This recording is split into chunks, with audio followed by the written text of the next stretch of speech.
Boa noite. Boa noite. Criação de emprego no país cai 20% em relação ao ano passado. Roubo de cabos paralisa trens e prejudica usuários em São Paulo. Em menos de uma semana, mais um grande incêndio atinge uma favela paulistana. Sem-teto que invadiram praça no Parque Dom Pedro são retirados do local. Fios de alta tensão e postes que ameaçam cair preocupam moradores da capital.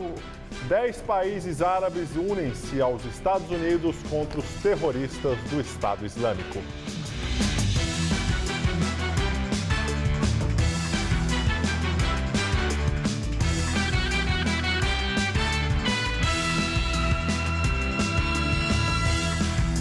Regras para execução de obras e reformas próximas a imóveis tombados foi alterada pelo Conselho Municipal de Preservação do Patrimônio Histórico, Cultural e Ambiental da cidade de São Paulo. A ideia, segundo o órgão, é adequar a preservação do bem em seu entorno, à realidade de cada área e também diminuir a burocracia na vida do cidadão. Carlos registra tudo. As fotos com o celular são para comprovar que hoje em dia não há nenhuma rachadura nas paredes. É que ao lado da casa começou a ser construído há pouco mais de um mês um prédio. A casa dele é tombada pelo patrimônio histórico, como mostra o boleto do IPTU. Ela está em pé há mais de 70 anos no bairro da Bela Vista, no centro. Quando tentou construir uma garagem, não recebeu permissão da prefeitura porque alteraria a fachada preservada. Agora eu quero saber quem que deu essa autorização, que para mim não pode, ninguém deu. Então eu gostaria de saber até porque um pode e outro não pode. É permitido e o tombamento e mesmo a regulação das áreas envoltórias não congela. Ela permite a construção de imóveis que ou valorizem ou que não interfiram de forma negativa na proteção do bem tombado. A Bela Vista é um bairro praticamente todo tombado por causa das inúmeras construções antigas, de acordo com o Compresp, Conselho Municipal de Preservação do Patrimônio Histórico, Cultural e Ambiental da cidade de São Paulo. O Compresp decidiu mudar as áreas tombadas pelo patrimônio histórico. Até 2013, a regra era uma só para todos os casos.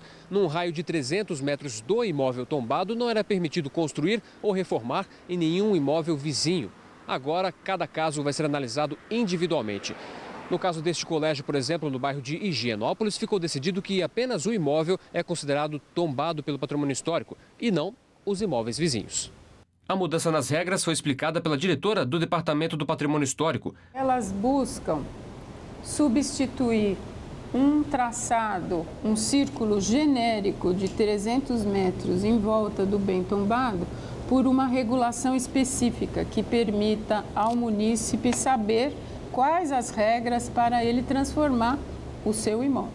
8 regiões da capital, que estavam congeladas por uma lei de 1992, já podem receber empreendimentos sem autorização prévia de órgãos estadual e municipal de proteção ao patrimônio histórico.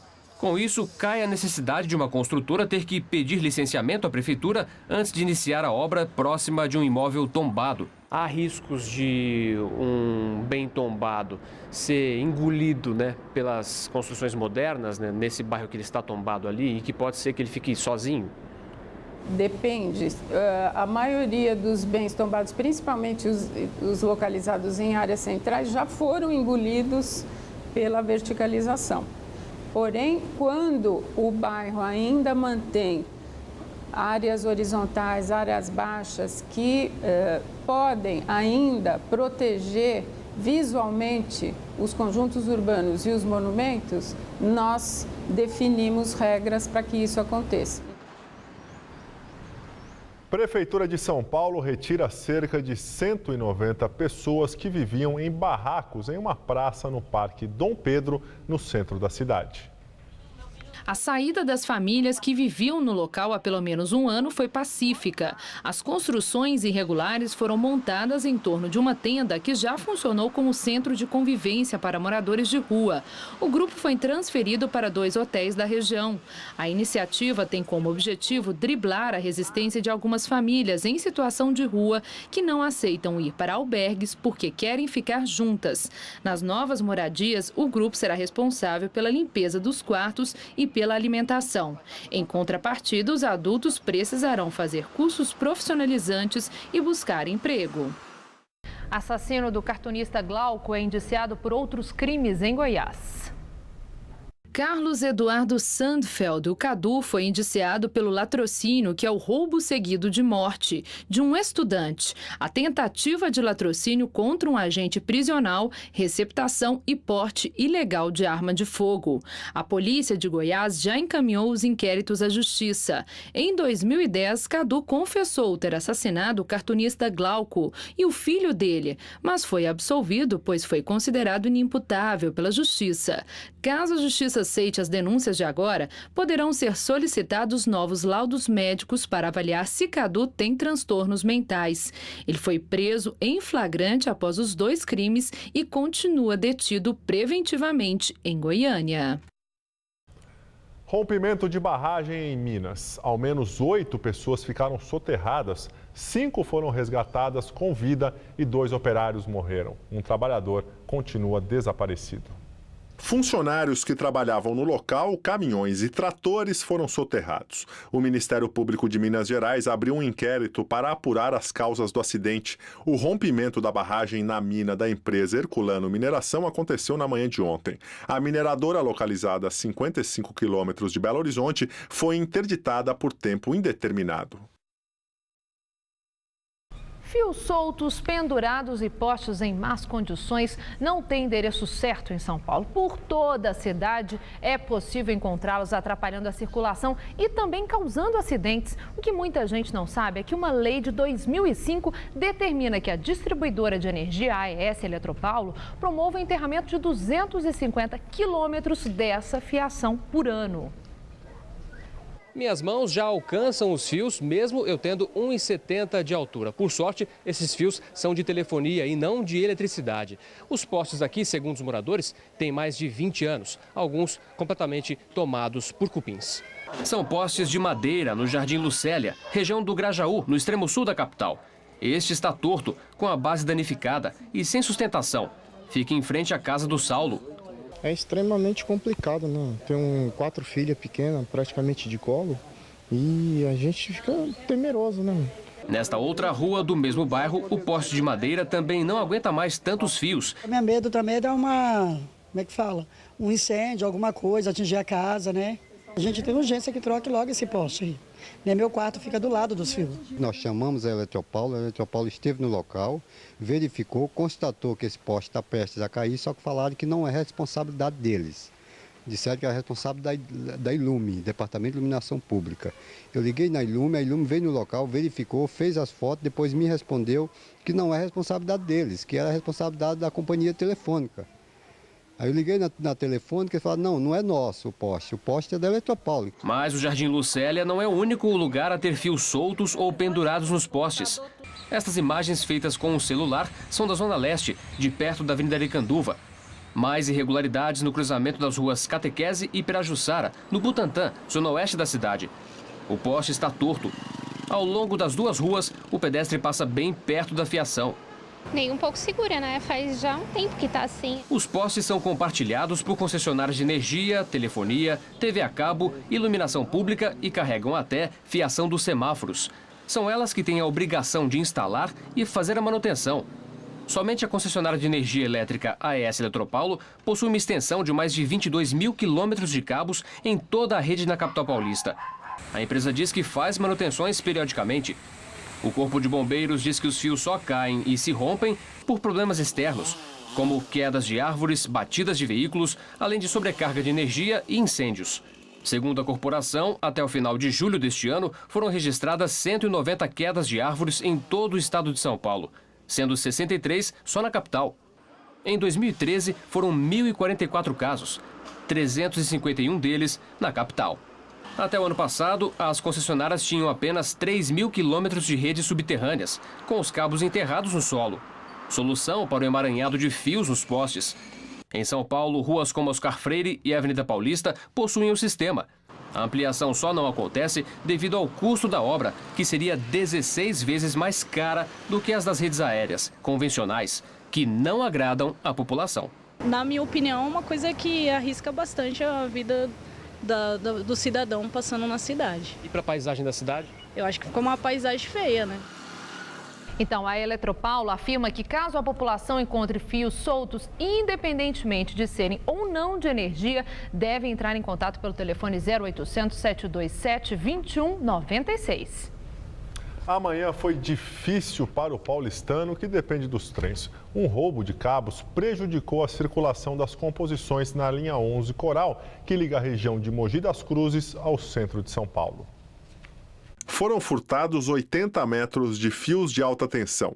O furto aconteceu de madrugada na estação Dom Bosco. Com isso, o sistema de eletricidade da linha ficou danificado, o que reduziu a velocidade dos trens e também aumentou o tempo de parada entre estações. A circulação só foi normalizada por volta das 10 da manhã. Segundo o balanço divulgado pela CPTM, no ano passado foram registrados 111 casos de furtos de fios.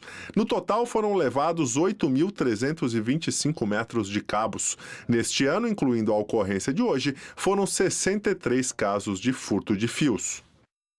Veja agora o dia de campanha dos candidatos ao governo paulista mais bem colocados nas pesquisas.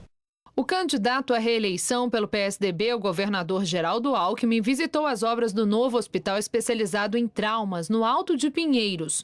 Prometeu, caso seja reeleito, 12 novos centros médicos no estado. Alckmin disse que o estado não vai assumir o controle do hospital universitário.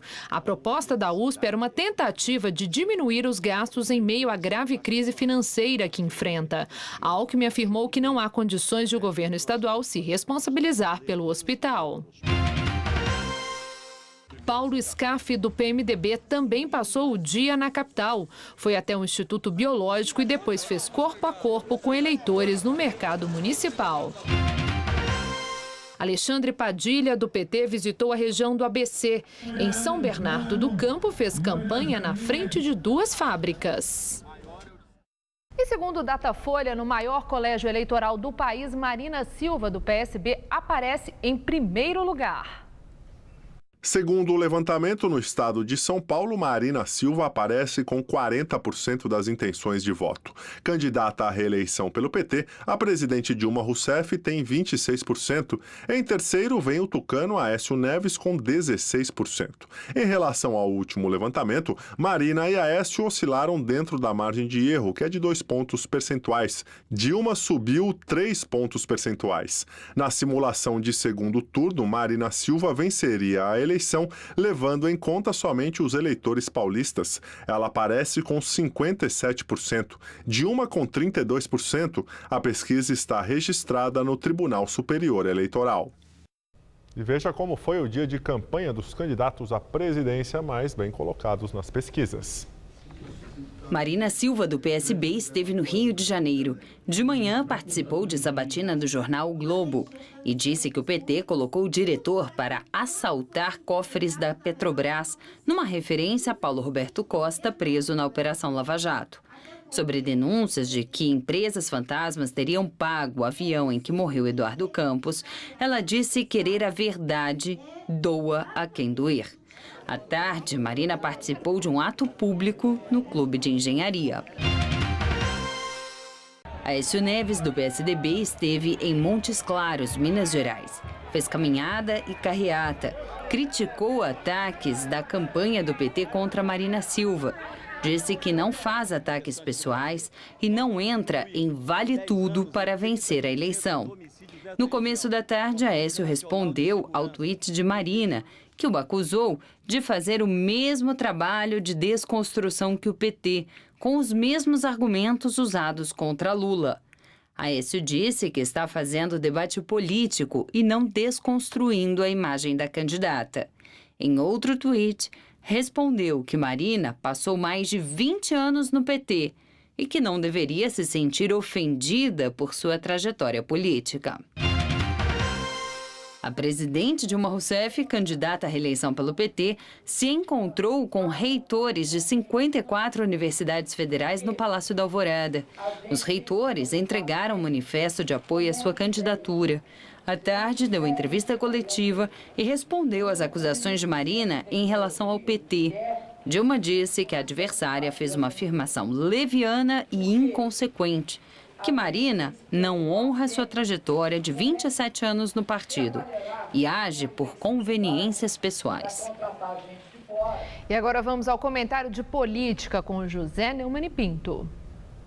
Ninguém pode dizer que a Dilma não avisou. Ela disse que ia fazer o diabo para ganhar a eleição e é até duvidoso se o diabo aprovaria todos os seus métodos, né? Na verdade, em relação, por exemplo, ao caso da Petrobras, a presidente age como o quadro de Cristo em prostíbulo.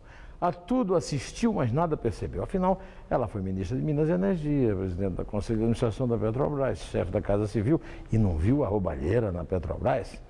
Agora ela faz o possível para atacar e minar Marina.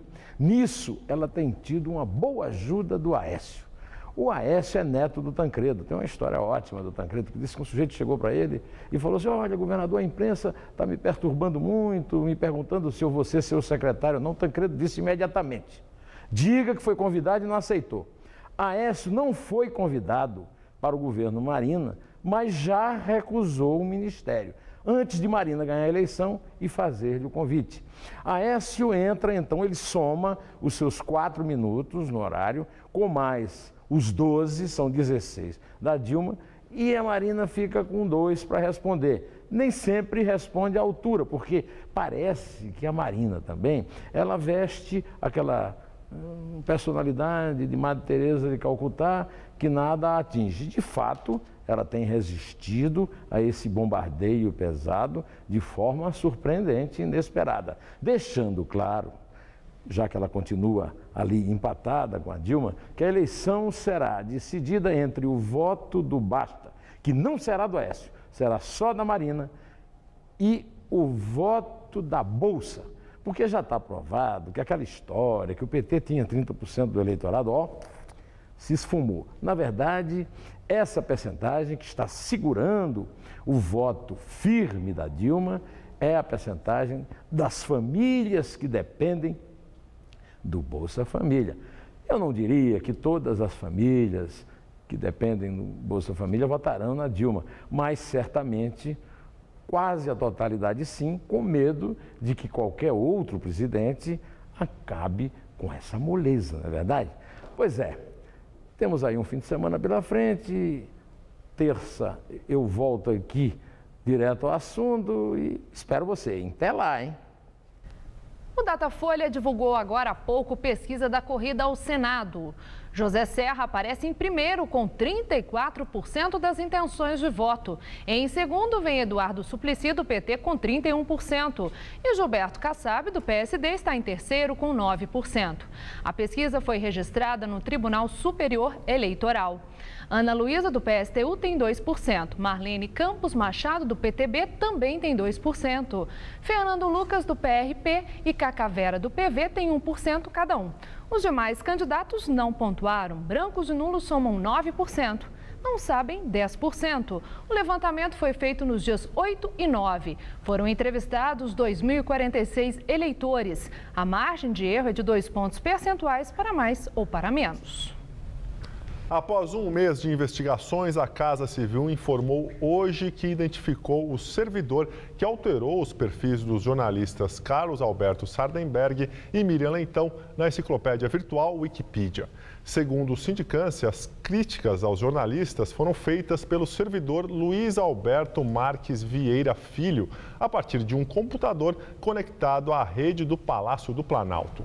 Vieira Filho foi exonerado do cargo de chefe da assessoria parlamentar do Ministério do Planejamento. Mas na época em que ocorreram as modificações, ele exercia a função de assessor da Secretaria de Relações Institucionais. Agora o servidor será alvo de um processo administrativo disciplinar que poderá eventualmente resultar em sua demissão do serviço público.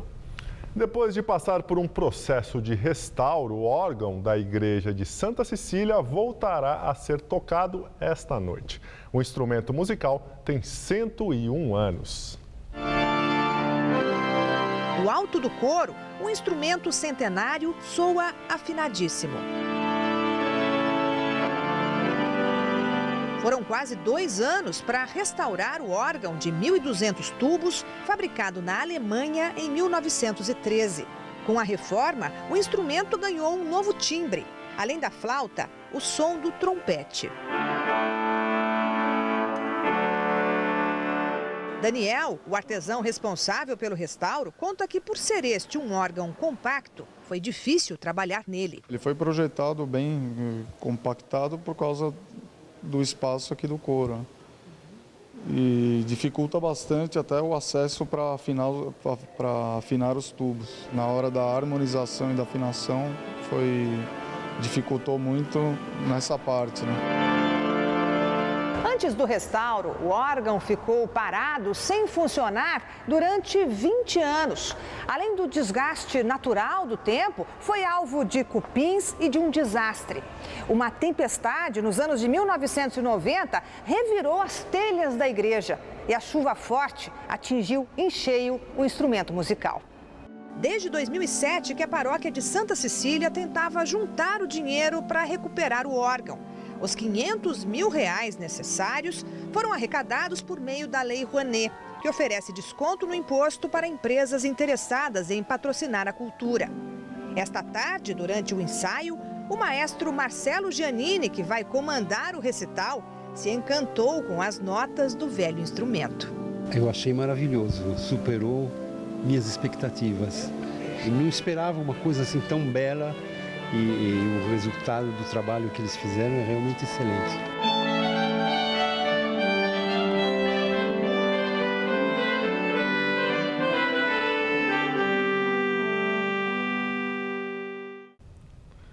O concerto de reinauguração começa daqui a pouco, às 8 horas. A entrada é gratuita, a igreja fica no Largo de Santa Cecília. Vendas do comércio varejista caem 1,1% em julho sobre junho. Segundo o IBGE, este é o pior resultado desde outubro de 2008. Na comparação com 2013, as vendas varejistas recuaram 0,9% em julho, o pior resultado para o mês desde 2003. Aqui em São Paulo, a situação se repete e os lojistas esperam um final de ano melhor. Vendedor na porta da loja, sinal de movimento fraco. Olha, o ano passado, um dia comum dava para tirar uns 5 mil mais ou menos. Hoje, se você vender 2, você já tem que comemorar. É bem crítico. Essa data do ano passado aqui já estava lotado, estava uma loucura. Tinha mais de 3 funcionários e hoje a gente está segurando só com 2. Na região central, nos bairros tradicionais de comércio de roupas em São Paulo, a reclamação é que os negócios estão em ritmo lento há meses. Os clientes eles estão vindo. Alguns sumiram ou vêm com um espaço maior de tempo e sempre estão comprando em menores quantidades de peça. Eles não estão acreditando que vai ter uma venda boa. O consumidor reconhece que está mesmo cauteloso. Acredito que o pessoal está numa fase que estão querendo segurar bem, porque está todo mundo preocupado, é época de eleição, então o pessoal não está abusando muito não. O dinheiro está mais difícil. Mais curto? Está mais curto, está bem mais curto, está consumindo bem menos, está bem mais devagar. O representante dos lojistas do Brás diz que alguns fatores resultaram na queda de 10% nas vendas do setor na capital, como já apontou pesquisa da FEComércio em junho, na comparação com o mesmo período do ano passado. Desde a falta de incentivo por parte do governo, a falta de incentivo fiscal, até a Copa do Mundo, que teve muitos feriados, e eleição e essa incerteza que a gente tem vivido aí na economia. O comércio ainda não desistiu de 2014 e aposta todas as fichas nesses últimos meses do ano. E espera também que o Papai Noel possa dar uma ajudinha para que o ano não termine com um balanço negativo, nem que seja a base de muita promoção. Nossa expectativa para o final do ano é boa, né? A gente está esperando um movimento maior.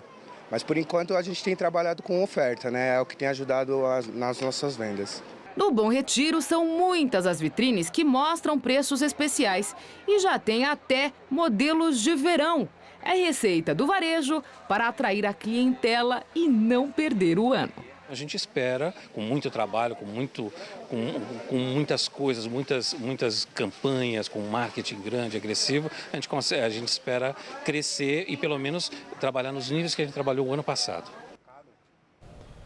O Banco Central avalia que a inflação tende a cair, mas deve demorar para que isso ocorra. Hoje, a instituição divulgou a ata da reunião do Comitê de Política Monetária realizada na semana passada, que manteve a taxa básica de juros da economia estável em 11% ao ano. No documento, o Banco Central afirma que mantidos a Selic em 11% ao ano e o dólar em R$ 2,25, a inflação vai entrar em trajetória de convergência para 4,5% nos trimestres iniciais de 2016. Geração de empregos formais recua 20,5% em agosto, na comparação com o mesmo período de 2013. Segundo o Ministério do Trabalho, no mês passado, a economia brasileira gerou 101.425 vagas com carteira assinada.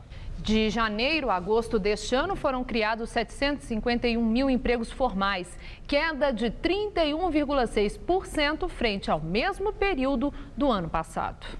E a crise no sistema Cantareira se agrava a cada dia. O nível dos reservatórios não para de cair. Hoje o sistema estava com apenas 9,7% da capacidade, isso já contando a utilização do chamado volume morto. Em maio, o sistema chegou a ter apenas 8% de água. Foi neste momento que o governo do estado decidiu usar a água do fundo da represa para garantir o abastecimento de mais de 6 milhões e meio de pessoas na Grande São Paulo. Para evitar que falte água, a Sabesp já planeja utilizar uma segunda reserva do volume morto, que teria 100 bilhões de litros de água. A companhia tem planos ainda de utilizar a reserva técnica do Alto Tietê. O nível do sistema, que abastece mais de 4 milhões de pessoas na região metropolitana, chegou hoje a 14,3%, o menor de sua história. A cidade de São Paulo teve hoje o dia mais quente do inverno, com máxima de 32,9 graus. Mas a tendência é de que o tempo tenha mudanças já a partir da noite desta quinta-feira. A passagem de uma frente fria contribui para a melhora da qualidade do ar e o calor diminui para o paulistano. Mariana Armentano traz os detalhes da previsão para o Brasil e todo o estado de São Paulo. A semana vai terminar com muito calor na maior parte do Brasil. A forte massa de ar seco continua predominando no país, mantendo o tempo firme e muito quente. A máxima amanhã chega a bater na casa dos 29 graus em Brasília, 31 no Rio de Janeiro, 32 em Fortaleza e 39 graus em Palmas. Já no sul, o dia vai ser mais fresquinho, 22 graus em Porto Alegre e 23 em Florianópolis. É que a frente fria, mesmo já se afastando, ainda provoca chuvas amanhã no Rio Grande do Sul e sul e oeste de Santa Catarina. Pode garoar de forma isolada do leste catarinense até aqui a costa paulista. Com isso, em toda a faixa leste e no sul do estado de São Paulo, a qualidade do ar deve melhorar bastante. No interior, o tempo continua muito seco e faz bastante calor. Os termômetros chegam a bater na casa dos 38 graus lá em Votuporanga, 36 graus na região de São José do Rio Preto e também em Araraquara. E no litoral, o calor diminui e a máxima não passa dos 25 graus amanhã. Em todo o leste do estado, que inclui a capital, a nebulosidade aumenta consideravelmente e as temperaturas caem um pouquinho em relação aos últimos dias. Nesta sexta-feira, mínima de 17 e máxima à tarde de 28 graus. No sábado, a máxima sobe para os 29 e esquenta mais no domingo. Máxima de 32 graus com muito sol e céu azul. Eu volto daqui a pouco no Jornal da Gazeta, edição das 10. Um incêndio destruiu agora à tarde parte de uma favela que fica perto da USP, na zona oeste de São Paulo. Os moradores fizeram um protesto na Avenida Politécnica e o trânsito ficou congestionado. A viela que fica em cima de um córrego ficou destruída pelas chamas. O incêndio só não foi pior porque muitas das casas são de alvenaria e o fogo não se espalhou. Foi por volta das 3 horas, que nós recebemos o chamado. Nós atendemos essa ocorrência com 4 viaturas de água. E aparentemente foi tranquilo, Na verdade foi tranquilo o combate devido ao fato de serem residências de alvenaria. Mesmo assim, algumas casas estão com a estrutura abalada. Tá tudo rachado aqui, olha. E o calor que está subindo aqui é impressionante. Não tem onde eu ficar com meus filhos. Já veio alguém aqui? Defesa Prefeitura não veio. Não veio ninguém. Estamos esperando. Só vou sair daqui quando aparecer alguém, que eu não tenho para onde ir com meus filhos. O incêndio virou também um protesto por moradia. Aqui os moradores bloquearam a avenida e colocaram fogo E agora a polícia militar chegou e está tentando negociar o desbloqueio da avenida. A situação é tensa nesse momento aqui.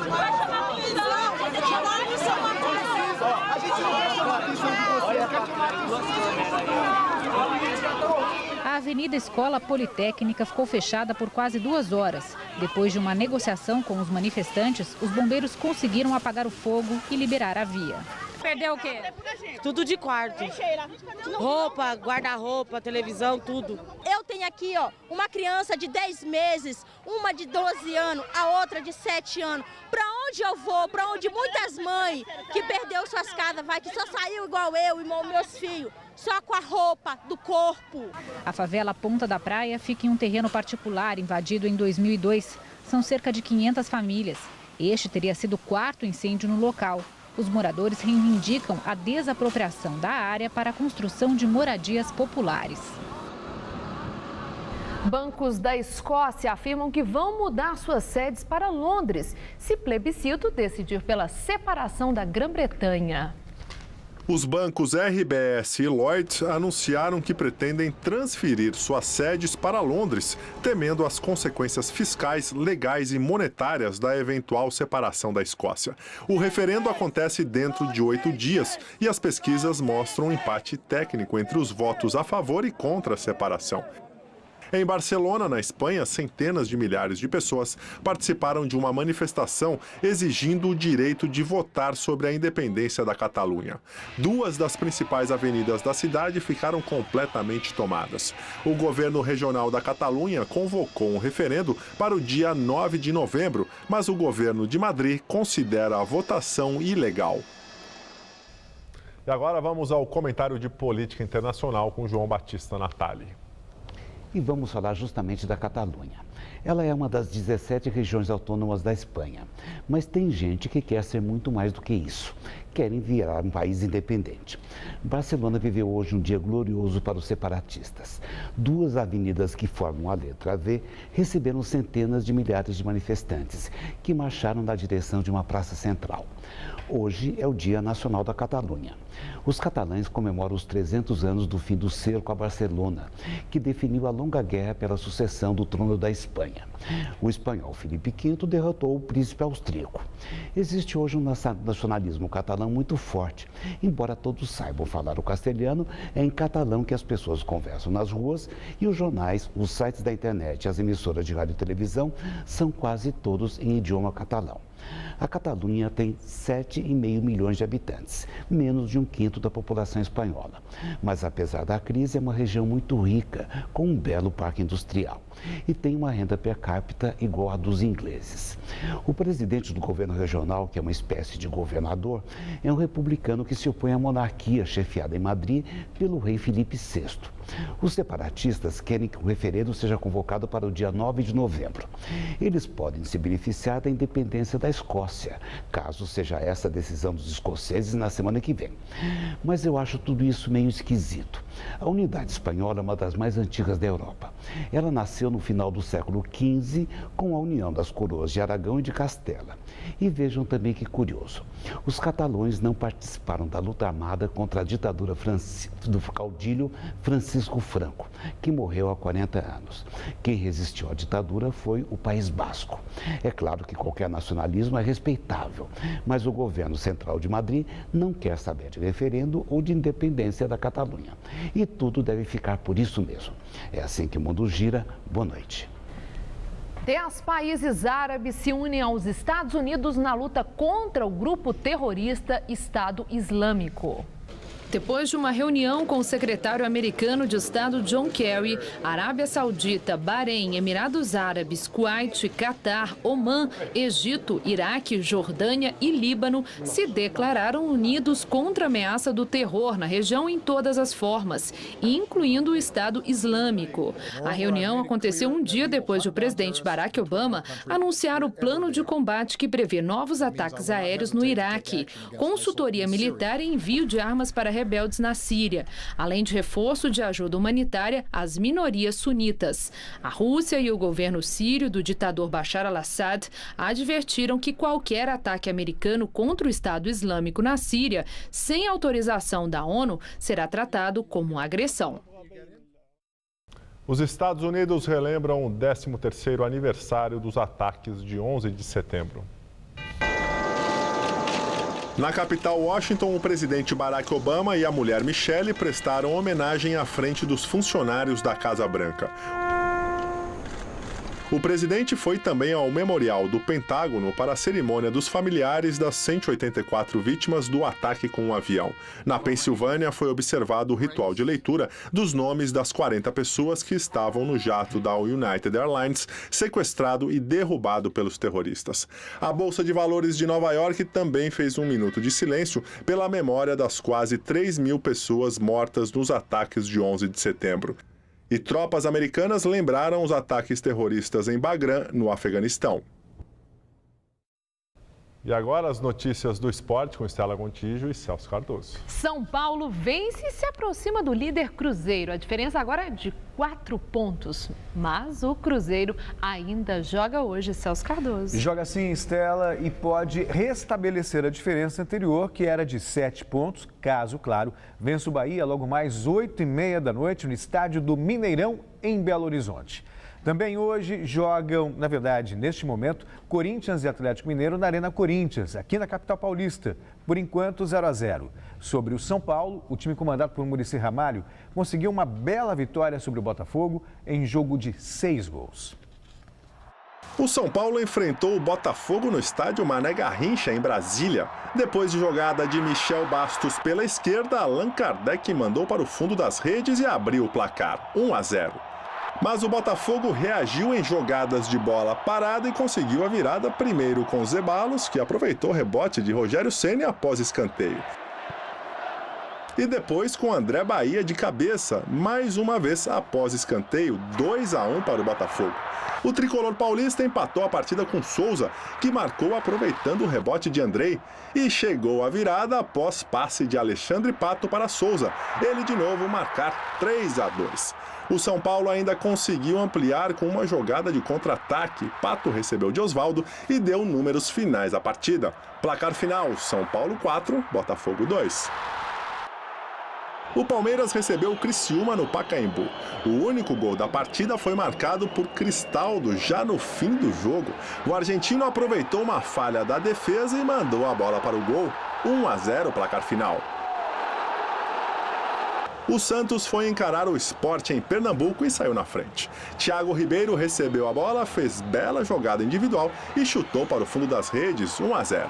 O Sport começou a reação logo depois. Bola alçada na área e Patrick cabeceou, 1-1. No segundo tempo, jogada parecida, bola levantada e Patrick apareceu de novo para marcar 2-1. Já no fim, o Sport ampliou o placar, mais uma vez com Patrick. Final, Sport 3, Santos 1. Bom, falando do São Paulo, Celso, conseguiu uma bela vitória. Você acha que o São Paulo pode mesmo incomodar ali o Cruzeiro? Eu diria que já está incomodando. O Cruzeiro vai entrar em campo hoje pressionado. Primeiro que a diferença era, até pouco tempo atrás, 10, 9, agora é 4. Já diminuiu. Quer dizer, então aumenta a obrigação de vencer o Bahia, porque tem um confronto direto São Paulo e Cruzeiro no próximo final de semana aqui em São Paulo. Então, o Cruzeiro é favorito contra o Bahia, mas já está sentindo, sim, essa pressão. E o São Paulo está crescendo muito de produção, realmente é uma ameaça. Kaká fazendo a diferença, né? Aquele quarteto mágico, né? Kaká, Ganso, Pato e Allan Kardec. Tá bonito de ver. E nos outros jogos da rodada, o Fluminense perdeu a chance de chegar no G4, viu? Mas pelo menos não perdeu, Estela. O time carioca conseguiu arrancar o empate do Figueirense em Santa Catarina. Vamos aos gols deste e dos outros jogos da rodada. No Orlando Scarpelli, o Figueirense abriu o marcador diante do Fluminense com Everaldo aos 38 minutos de jogo. O empate do tricolor carioca também veio aos 38, só que do segundo tempo. Cícero meteu a cabeça na bola e deu números finais ao duelo. Figueirense 1, Fluminense também 1. Em Porto Alegre, o Grêmio venceu o Atlético Paranaense pelo placar mínimo. Barcos, já nos acréscimos da etapa complementar, anotou o único gol dos donos da casa na vitória por 1-0 sobre o Furacão. No Couto Pereira, o Coritiba saiu em vantagem diante da Chapecoense com o Robinho, logo aos 40 segundos de partida. Ainda no primeiro tempo, Martinúcio soltou a bomba e ampliou para a equipe coxa branca. Aos 30 da etapa complementar, bela jogada de Elber, que passou na medida para Joel marcar o terceiro e definir o placar. Final, Coritiba 3, Chapecoense 0. Na Arena Cuiabá, o Goiás impôs a segunda derrota seguida ao Flamengo no Campeonato Brasileiro. Samuel fez o único gol do confronto e deu os 3 pontos para o time esmeraldino. No Barradão, Richarlison cobrou falta da direita, a bola passou por todo mundo e foi parar no fundo das redes do Internacional. No segundo tempo, Marcinho, de cabeça, ampliou para os baianos. Final, Vitória 2, Internacional 0. Agora a Copa do Mundo de Vôlei na Polônia. O Brasil venceu hoje a China por 3-0. Está muito perto da classificação. Se mantém invicto no torneio e é líder do grupo F. E na África do Sul, Celso, Justiça considera que Oscar Pistorius não premeditou o assassinato da namorada. O atleta se emocionou enquanto o veredito era lido. A juíza afirmou que, apesar das contradições nos depoimentos de Pistorius, não há provas concretas de que ele tenha planejado o crime. Ele foi condenado por homicídio culposo, quando não há intenção de matar, e pode pegar até 15 anos de prisão. A sentença será determinada amanhã. Ele pode pegar uma pena de 15 anos. Se tivesse sido condenado por homicídio premeditado, Pistorius poderia cumprir prisão perpétua. River Steenkamp foi morta a tiros dentro da casa do atleta em fevereiro do ano passado. Pistorius sustenta que confundiu a namorada com um ladrão. Projeções dela. Muito obrigada, Celso. Uma boa noite. E é com você, Gabriel. Congresso da Argentina aprova a lei para mudar a sede do pagamento dos títulos de sua dívida de Nova York para Buenos Aires ou Paris. A lei foi aprovada numa sessão de quase 18 horas. A Argentina quer evitar ser impedida de pagar a dívida externa reestruturada de quase 200 milhões de dólares, que vence no próximo dia 30. A mudança da sede de pagamento de Nova York para Buenos Aires, Paris ou outra cidade escolhida pelos proprietários dos bônus é uma manobra. O governo argentino foge de um bloqueio judicial de fundos nos Estados Unidos após a sentença da Justiça americana a favor dos fundos especulativos. Os chamados de fundos abutres são títulos da dívida em atraso negociados a preços irrisórios. A seguir, na Síria, são libertados soldados da ONU que haviam sido sequestrados. E a crise na Ucrânia. Contra as sanções, o governo russo reduz o abastecimento de gás para a Polônia e a Alemanha. Vamos agora à entrevista do dia com Maria Lídia Flandoli. O agronegócio, um dos principais vetores do crescimento do país, promove em encontros com candidatos à presidência da República debates sobre as perspectivas e entraves ao setor. O nosso convidado é Gustavo Diniz Junqueira, presidente da Sociedade Rural Brasileira. Obrigada por estar conosco, Gustavo. Bom, eu quero começar sobre esses encontros, esses debates que estão fazendo com os candidatos. O que exatamente vocês do agronegócio querem? Estão fazendo a sua seleção para ver quem apoiar ou estão apresentando, sim, as suas agruras e as exigências, né, para o progresso do setor?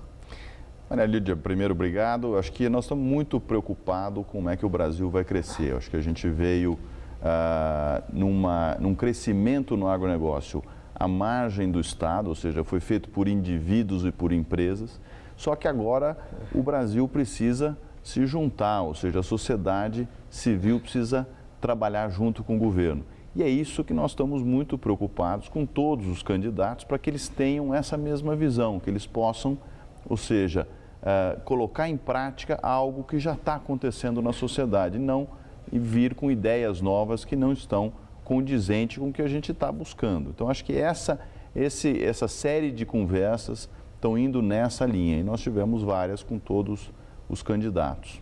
Agora, Gustavo, eu tenho acompanhado, né, os encontros de vocês, assim, as declarações das suas lideranças e observo que não há uma unanimidade no agronegócio, nem uma uniformidade. Eu vejo que há representantes importantes do agronegócio que descem o pau na Marina Silva, por exemplo. Eu acho que ela é fanática, que isso, que aquilo. Falam que ela é muito focada na sustentabilidade, não é preocupada com o sucesso do agronegócio. E vejo também quem faz duras críticas a Dilma Rousseff. O setor de usineiros, do etanol, também tem feito muito difíceis assim, observações e duras observações à presidente que é candidata. Então, de quem o agronegócio tem mais temor? De Marina ou da Dilma? Acho que a questão não é temor, acho que medo a gente não tem, acho que a gente tem preocupação. Acho que a ideia é que todos os candidatos tenham a visão clara de que o agro pode contribuir para o Brasil. Mas dessa preocupação, quem preocupa mais, Dilma? Eu acho que os dois têm preocupações específicas. Se você pegar do lado da Marina e olhar para trás, você ia imaginar que a presidente da República seria a mesma que foi ativista ambiental, a mesma que foi ministra do Meio Ambiente, certamente muitas preocupações sairiam. Obviamente, você lê o programa ele tem, em sua grande maioria, boas coisas, mas, de repente, aparece algo que é um fantasma do passado, que é essa questão dos índices de produtividade que foi ressurgido, que, na nossa opinião, é um entulho institucional que está aí ainda. Bom, explicando para o nosso telespectador o índice de produtividade, o que é e que vocês estão preocupados por estar no programa da Marina. Na verdade, o índice de produtividade é uma regra na qual foi criada há vários governos atrás, onde se usava para buscar a desapropriação. Ou seja, se aquela terra não produzisse o mínimo definido em lei, você estaria passível de desapropriação. Porque a nossa Constituição diz que se você é produtivo, você não pode ser desapropriado. Só que o agronegócio cresceu muito mais do que esses índices, ou seja, ele cresceu, produziu... Ele produz muito mais que esse índice mínimo. Então, o que se está... E onde é que está o problema, então? Então, essa é a nossa grande pergunta, ou seja, por que nós precisamos atualizar o índice de produtividade se nós, na minha visão, não estamos precisando desapropriar terras aleatoriamente. Nós estamos querendo que a produtividade aumente. Então, vamos dizer, é um tema que, na nossa visão, é um tema ultrapassado e, portanto, não deveria estar em discussão nesse momento. No caso de Dilma, nós temos uma preocupação de que, do mesmo modo que foi feito um crescimento à margem do Estado, agora a produção, o agronegócio sofre com a falta de infraestrutura. Ou seja, um governo que está aí há 12 anos e não conseguiu colocar em prática, não conseguiu visualizar de que nós teríamos um gargalo, nos preocupa. O que vai fazer mais? Como é que ele vai pensar para frente? Então, essa preocupação é muito grande. E o Aécio, ou seja, é uma terceira via que vinha muito bem, tinha se aproximado do agronegócio de maneira importante e tinha uma experiência em Minas muito bem sucedida em relação tanto à questão de sustentabilidade quanto à questão de incentivo à produção.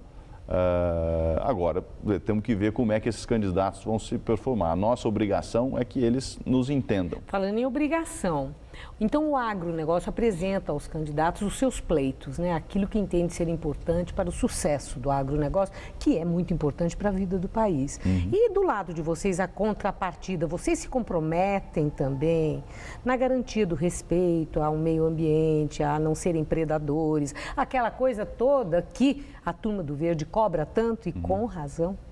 Eu acho que hoje nós estamos muito mais próximos do que nós estivemos no passado. Vamos dizer, é claro para os grandes produtores, e quando eu falo grande, não é o grande em extensão, mas é o grande em capacidade, em profissionalização, em respeito, eles entendem claramente de que nós precisamos construir um agronegócio que respeite o meio ambiente. Afinal, vamos dizer, a sustentabilidade, ela faz parte de todo o agronegócio, porque se você não cuidou muito bem da sua nascente, do seu rio, você não vai ter água no próximo ano. Se você não cuidou da terra, você não vai conseguir produzir. Então, ou seja, são ajustes e hoje nós somos muito mais próximos desse conceito do que já tivemos no passado. Mas, obviamente, a sociedade rural como a sociedade urbana, ela é muito heterogênea. Então, vamos dizer, ajustes vão ser necessários ao longo dos próximos anos. E é isso que esse diálogo que está sendo construído agora vai, vamos dizer, facilitar mais adiante. seja quem for o eleito? Seja quem for eleito. Nós não temos como escolher, ou seja, se você imaginar dentro do mundo rural, do agro, nós somos poucos eleitores.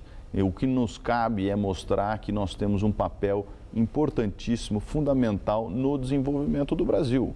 Ou seja, nós precisamos ser percebidos não como só produtores dentro da porteira, mas como um grupo de pessoas que pode ajudar ao desenvolvimento do Brasil. Afinal, nós estamos em todas as localidades do Brasil de maneira muito capilarizada, né? Bom, eu vi que pelo menos o ministro Mantega já ofereceu a vocês aí uma possibilidade interessante que ajuda a exportação recentemente. Isso pode ter sido uma resposta aos encontros que vocês estão tendo com a Marina, no sentido de mostrar a sensibilidade também do lado de Dilma para com o setor? Eu tenho me reunido com a Marina, me reuni com o Eduardo Campos, jantei com a presidente Dilma no Palácio da Alvorada. Ou seja, existe uma preocupação de todos os lados e a resposta agora do ministro Mantega nesse incentivo, especialmente ao setor de açúcar e álcool, é que realmente eles começam a entender que nós não estamos aqui gritando, ou seja, não é uma choradeira à toa. Realmente existe um problema profundo e que, se nós não resolvemos, as consequências vão ser muito danosas à economia brasileira como um todo. Então, eu acho que é bem-vindo, não acho que resolve, eu acho que a gente precisa ter uma visão de longo prazo, mas, vamos dizer, toda ajuda é bem-vinda. E eu agradeço muito a sua entrevista. Uma boa noite, obrigado. Eu que agradeço. Estela. Na Síria, rebeldes libertam soldados da ONU que foram sequestrados no mês passado. Os 45 reféns eram enviados das ilhas de Fiji, na Oceania.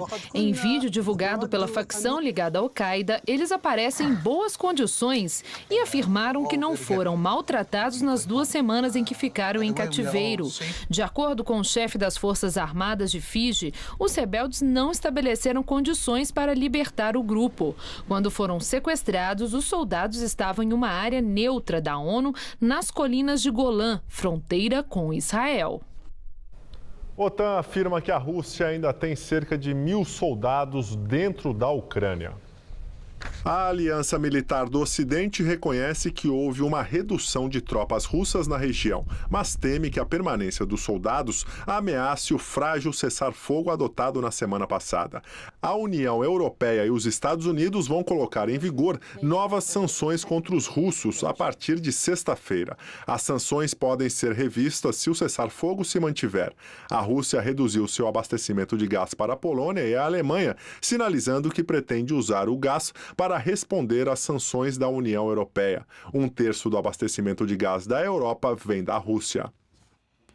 O Jornal da Gazeta fica por aqui. A edição de hoje pode ser vista daqui a pouco no site tvgazeta.com.br/Jornal da Gazeta. Mais notícias no Jornal da Gazeta, edição das 10, que em função do horário político começa às 10h50. Uma ótima noite para você. E nós voltaremos amanhã às 19 horas. Uma excelente noite para você e até lá. Hoje, 11h10 da noite no Todo Seu, saiba tudo sobre a epidemia do Ebola.